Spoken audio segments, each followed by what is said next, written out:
Good morning. This is Susan, and this is my channel. I'm back to seasoning mixes. This mix is one of my favorite. It's very simple to put together, and it uses all of my favorite ingredients.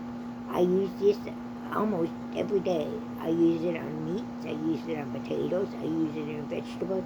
I use it just about every time, all the time. I use it in casserole. It's very easy to use.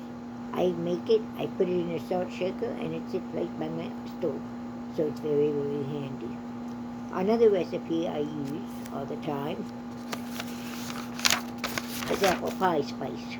I know apples don't come into season. It's for another couple more months. But if you have any apples frozen or canned or dehydrated, you can use this recipe. It just takes 4 or 5 ingredients, seasonings, and you better generally have these all in your kitchen. But you just combine them together, and you have your apple pie spice. That means one less thing that you have to buy. Yes, you can buy the seasoning mixes and storage, but I find that I like mine better to make mine better. um, the apple pie spice I will use in apple pies. I will use in apple cakes. I will use in applesauce. I will use in just about anything and everything that comes for apples. It's one of my favorite spices mix. The next one is steak seasoning. Now, I don't have steaks very often. I can't afford them, especially the beef steaks. But when I do have them, this is the recipe I use when I grill them. Um, I have it made up. Uh, it's in my cupboard, but like I said, I don't use it very often, especially for steaks. I will use it for hamburgers, and I will use it for pork, and I will use it for other meats, but it's not just specifically a steak recipe for me. Okay? That takes black pepper, salt, garlic powder, onion powder, and red peppers if you've got it. And yes, we have all these ingredients in our house. We just don't put them together. We just use them all separately a lot of times. But if you have these seasoning mixes available, all you have to do is add a teaspoon of it, or go on up to 2 tablespoons if you like. Um, it just depends on your own flavor, or the flavor you desire. What I consider um, a special flavor, you may want more, or you may want less. A lot of times, I don't put the crushed red peppers in, simply because I don't like the hot food. I was not raised on hot food. I was not raised on Mexican food. I was not raised on spicy food. And that, I think, is uh, acquired taste, and I haven't gotten it. So I generally leave the red peppers out, or any canine pepper. If I do use it, I use, believe me, not a tablespoon. I use a pinch of it. Okay? The next one is homemade biscuit. You know, you can buy the bacon mixes and so forth, but I find that when you buy them, they have all kinds of extra ingredients in there, and ingredients I can't even pronounce. So I like to make my own. This is my biscuit mix. I use flour, baking powder, salt, and shortening. You have all those things at home. You just combine them together to make a bacon mix. And when you make a bacon mix, you mix them all together. You mix dry ingredients together. You add the shortening, and use a pastry cutter to cut that in, and then you store it in an airtight container. And you use this mix for anything and everything that you can use biscuit for. For the pancakes, you use biscuit and milk and eggs, and you combine them all together, and you got your pancakes. Um, you can make waffles, and that's a different mix again. Um, I don't know if I'm leaving these long enough for you to get the ingredients. But back to the top, homemade biscuit, 4 cups of flour, 2 tablespoons of baking powder, 1½ teaspoons of salt, 1 cup of shortening. You combine all the dry ingredients in a large bowl. I add the shortening and using it says using a mixer or medium. Combine dry ingredients and shortening until the shortening is blended in. I use a pastry cutter or a fork. I've never used a mixer to this, but I'm sure it would cut down on time. Okay, and then I store it in a airlock container. For the pancakes, I use 2 cups of biscuit mix, 1 cup of milk, and 2 eggs, and I combine all those things together, and then I fry up as I usually do on pancakes. Waffles are 2 cups of biscuit, 1½ cups of milk, 1 egg, and a tablespoon of vegetable oil. These again, you combine them all together, and don't overstir them, because if you overmix them, they will become tough, and they won't be light. So you pour it in your waffle iron and bake until it's done. Those are your pancake mixes. All right, next is your biscuit mix. Is your biscuit. 2½ cups of mix, 2 3/3 cup of milk. You combine all these things together with the milk and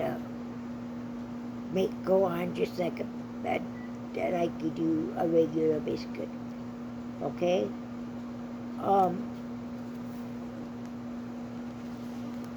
Yeah, you fry them just like a biscuit.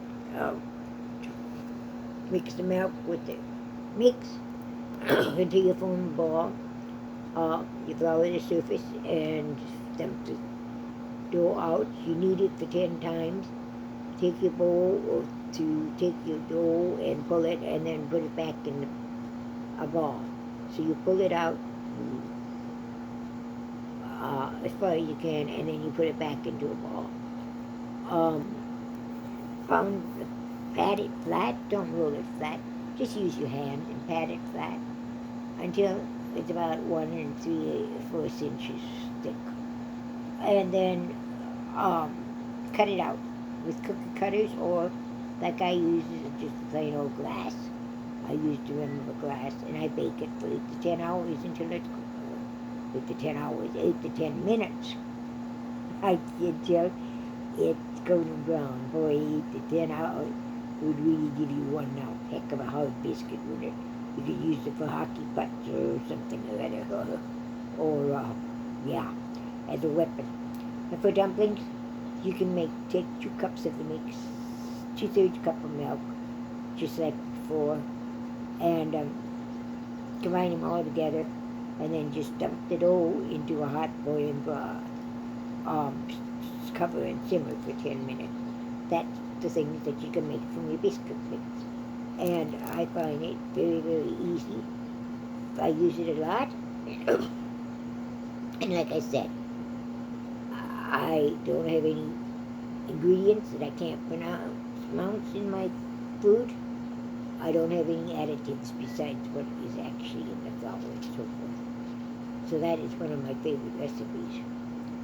Here is another recipe, tangy mustard sauce. I don't know how many of you like mustard. I do when on my hot dog, on chicken, for my chicken strips, for my chicken nugget. And you can make chicken strips and chicken nuggets at home. You don't have to buy them breaded. You just buy your chicken breast and make them into your own chicken strips or chicken nuggets. I find it very easy to do, and it's a lot cheaper. And there again, if I make my own chicken fingers, chicken strips, chicken nuggets, I know what's in it, and I don't have any any ingredients that I can't pronounce. They're my, they're my recipe. For this tangy mustard sauce, doesn't get much simpler than this. You use 5 tablespoons of mayonnaise.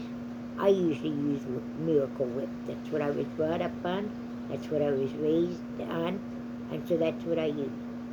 2 tablespoons of honey, 4 tablespoons, 4 teaspoons of mustard. And I usually use the whole grain mustard or the flavored mustard. And 1/2 teaspoon of vinegar. I combine them all together and I mix it and I put it in a jar and I put it in the refrigerator and it's ready for my next meal. Something very simple. We all enjoy the honey flavor, honey mustard flavor, and sometimes I make it and I leave the vinegar out. It just depends on what my mood is for that day. Okay? Next.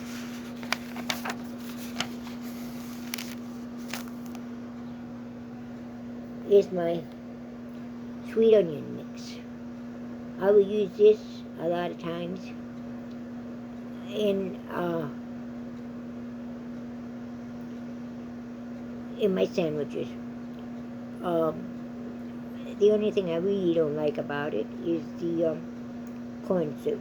I try to get away from corn soup if possible, but sometimes it's almost impossible to find another ingredient for it. This is another ingredient, another sauce. Use white onions, red wine vinegar, white vinegar, brown sugar, buttermilk powder, and they can get those containers of buttermilk, the buttermilk mix that you can buy. They're very reasonable, and you only use it a little bit at a time. You don't generally make a whole batch of it, and so it will last a long time. At least I don't make a whole batch of buttermilk. I usually just use it like this, with 1 or 2 tablespoons. 1 teaspoon of buttermilk powder, lemon juice, you got poppy seeds, salt, pepper, garlic powder. You combine all these things in a microwave bowl, and then you microwave it uncovered for 1 to 1.5 minutes. And you want it to boil. And when it starts to boil, you take it out and you whisk it all together because it's going to come apart. And you whisk it all together, mix it all together, and you cover it in your chill and you use it on sandwiches. I really, really like this one. Another recipe that I have that I use is the garlic and herb spread. I don't know how many of you will buy flavored cream cheese, and it's just so easy to make your own. In fact, cream cheese is even easy to make. You can just take plain yogurt, Greek yogurt, and drain it. And you can use that as a soft cream cheese. There are many videos on YouTube that you can use to make cream cheese, and you use, like I said, you just use yogurt. You drain it out, and that's your soft yogurt, your soft cream cheese. If you want to make it into a block, then you just press it into a pan and press it, and you will have your block. Check out your videos on that. Mary's Nest has a great video on that one. This uses the top of the whipped soft cream cheese, and you add garlic, and it says finely minced. I grate the garlic. I have a zester, and I find that with my family, if they find a piece of garlic in it, they're going to have a fit, and they're going to say, I don't eat it, and blah, blah, blah, blah, blah. So if I if I grate or zest the garlic, they don't even know it's there, but I still get the flavor. You have Italian seasoning. Yes, I have some of that. I make some of my own Italian seasoning.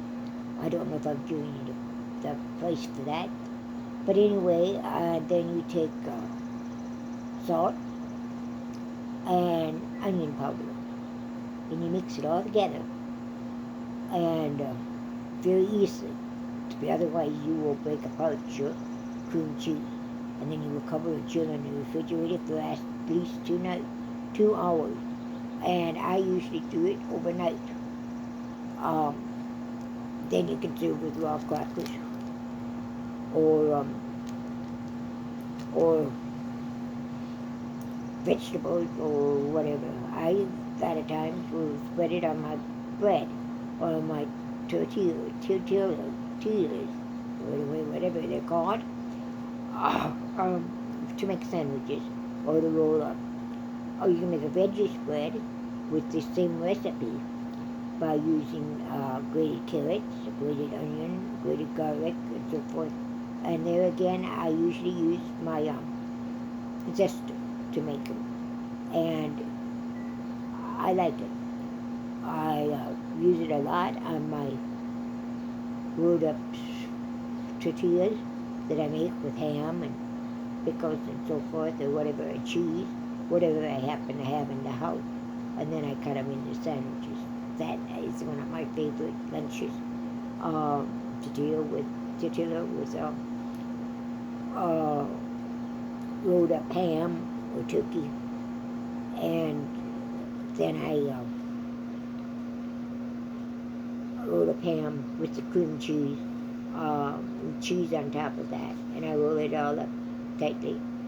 I put it in and wrap it in plastic wrap, put it in the refrigerator for 2 or 3 hours, and then I cut it into small slices or in half to make my sandwich.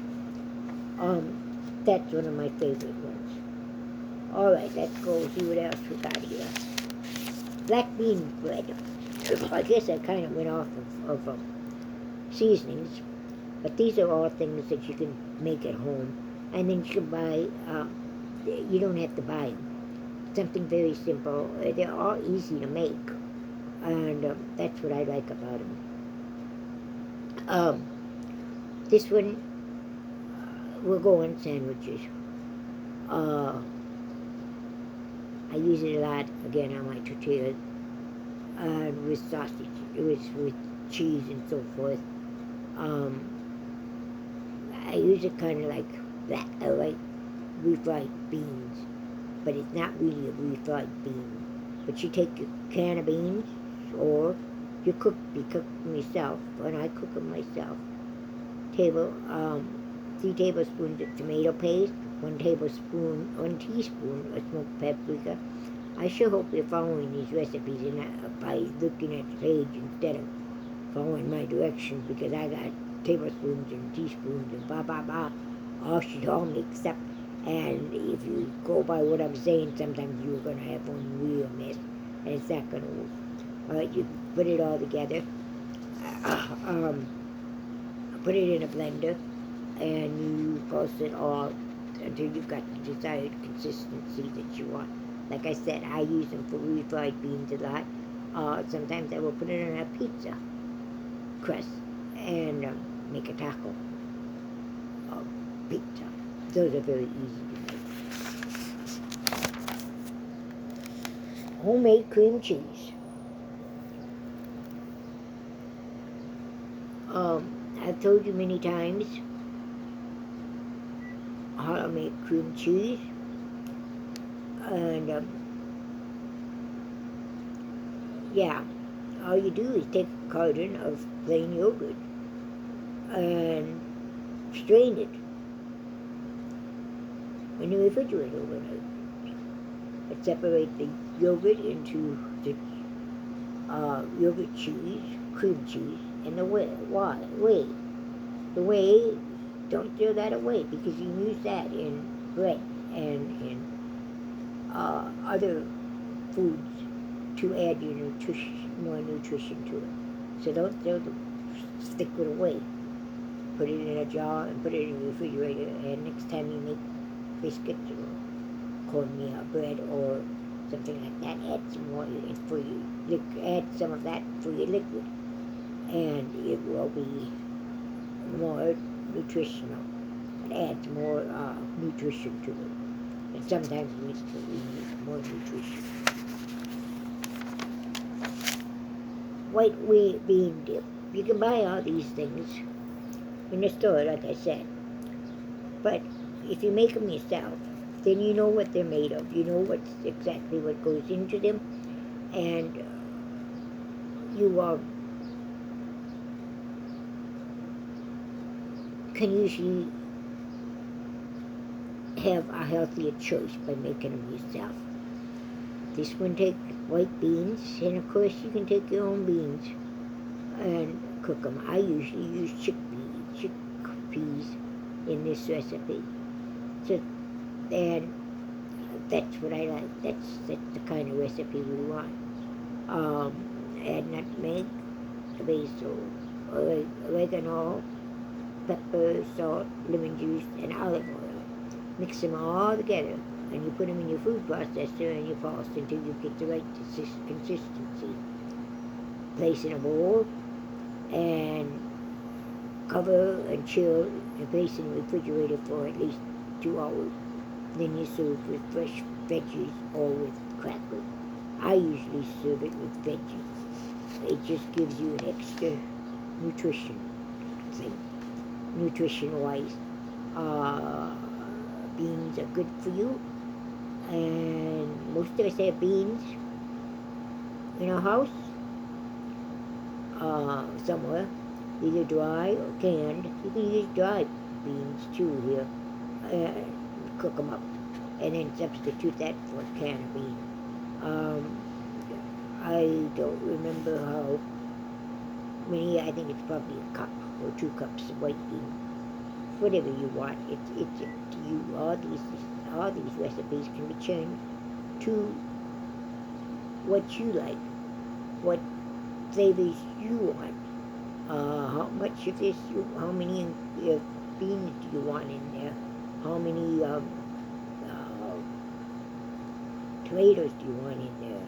How much cream cheese do you want in there? It's all based on your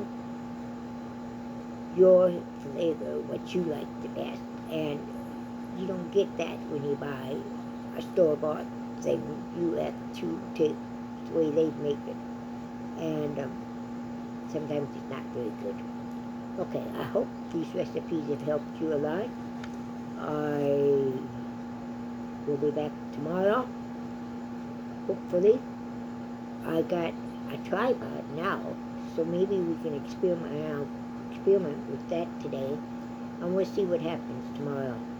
I have many more recipes. I told somebody I could have enough recipes that would last, I could give for a lifetime. And she came back to me and she said,